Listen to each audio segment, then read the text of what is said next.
ભરૂચ એસઓજીની મોટી કાર્યવાહી અંકલેશ્વરમાં ગેરકાયદે હથિયાર સાથે બેંકનો સિક્યુરિટી ગાર્ડ ઝડપાયો। ભરૂચ જિલ્લા પોલીસ અધિક્ષક અક્ષય રાજ દ્વારા હાલમાં સમગ્ર જિલ્લામાં પ્રાઇવેટ સિક્યુરિટી એજન્સી ચકાસણી ઝુંબેશ ચલાવવામાં આવી રહી છે, જે અંતર્ગત ભરૂચ એસઓજી શાખાને એક મહત્વની સફળતા મળી છે।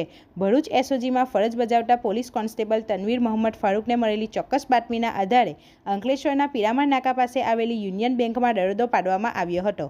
આ તપાસ દરમિયાન બેંકમાં સિક્યુરિટી ગાર્ડ તરીકે નોકરી કરતો શશીનાથ આદિત્યનારાયણ તિવારી રહે બિહાર શંકાસ્પદ હાલતમાં મળી આવ્યો હતો। તેની પાસે રહેલ બંદૂકના લાયસન્સની તપાસ કરતાં જાણવા મળ્યું હતું કે આ પરવાનો નાગાલેન્ડના દીમાપુરનો છે। નિયમ મુજબ અન્ય રાજ્યનો હથિયાર પરવાનો ધરાવતી વ્યક્તિએ જે તે જિલ્લાના સ્થાનિક વહીવટીતંત્ર અને પોલીસ મથકમાં તેની સત્તાવાર નોંધણી કરાવવી અનિવાર્ય હોય છે, પરંતુ આ ગાર્ડ ગત તારીખ 3/11/2025થી કોઈપણ પ્રકારની નોંધણી કે જાણ કર્યા વગર હથિયાર સાથે ફરજ બજાવી રહ્યો હતો।